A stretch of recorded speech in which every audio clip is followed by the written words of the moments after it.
Si on regarde le portrait des 7 prochains jours de la semaine à venir, là, à partir du lundi 29 janvier, donc on évite quand même une tempête là, qui passe juste au sud du Québec qui va affecter la Nouvelle-Écosse. Mais ensuite, par contre, là, c'est vraiment l'anticyclone là, qui va régner sur surtout l'est de la province à partir de tard lundi, surtout mardi et mercredi. Cet anticyclone-là quitte vers le sud-est. Il y a un nouveau système qui va arriver par la porte du nord-ouest. C'est pas un système qui est très gorgé en humidité. On parle de précipitations là, faibles à modérées pour ce qui est du centre et de l'est de la province. On pourrait avoir des accumulations de neige, mais c'est pas une tempête là, pour ce qui est de jeudi à vendredi. Dans le sud et l'ouest, un peu plus doux. On parle de mélange pluie-neige là, pour les secteurs de Montréal, entre autres, Rouyn-Noranda, Val-d'Or. Température quand même bien au-delà des normales de saison. Le soleil devrait revenir pour ce qui est du week-end, du moins partiellement, avec un soleil présent, mais aussi des nuages là, pour ce qui est des secteurs du nord-est. Donc, si on regarde au niveau des heures d'ensoleillement cette semaine, on commence avec du moitié-moitié pour ce qui est du sud du Québec, mi-soleil, mi-nuage. Ensuite, une période un peu plus grise là, pour ce qui est de jeudi, vendredi au passage du système.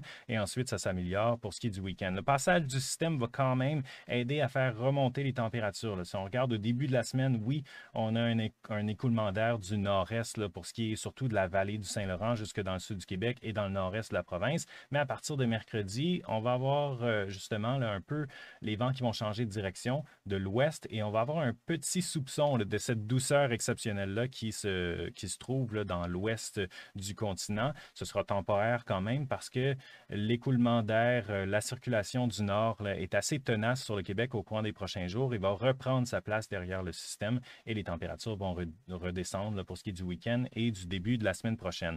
Je rappelle qu'on n'a pas encore atteint le -20 pour ce qui est du sud du Québec à Gatineau, Montréal. C'est quand même assez inusité du côté de Gatineau. Ce serait la première fois là, si on n'arrive pas à atteindre cette valeur-là de l'hiver. On pourrait avoir des surprises en février quand même. Au courant des prochains jours, oui, on parle de froid, mais pas de -20 par contre. Là. Les températures devraient descendre jusqu'à peut-être -15 là, pour ce qui est du sud du Québec, entre autres du côté de Montréal, de lundi à mardi surtout. Et ensuite, encore une chance là, entre mardi et mercredi d'avoir des températures aussi basses, mais un redout en milieu de semaine. Et au niveau du week-end non plus, on ne parle pas de températures exceptionnellement froides. Le jour, c'est quand même du -8 le jour pour ce qui est de mardi, la journée la plus froide de la semaine. C'est un peu en dessous des normales, mais ça remonte. Redout pour ce qui est de mercredi à vendredi avec des températures peut-être légèrement au-dessus de zéro et le froid revient pour ce qui est du week-end. Ça, c'est la réalité du sud du Québec. Par contre, si on bouge vers le nord-ouest, là, on a quand même un débordement de la douceur un petit peu plus appuyé sur cette région-là. Donc, on parle quand même là, pas de la douceur exceptionnelle qui se passe du côté des prairies et du nord de l'Ontario, mais un 5 à 10 degrés au-dessus des normales quand même,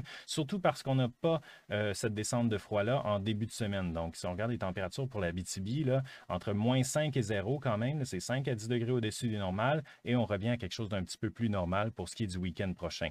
La BTB, c'est généralement un endroit où on a du grand froid et on n'en a pas eu beaucoup dans les dernières semaines. Si on regarde le mois de janvier là, du côté de Val-d'Or, seulement 3 jours avec un refroidissement éolien qui atteint les -30. La moyenne est de 16 et 3 jours, c'est un nouveau record. L'ancien datait de 2021.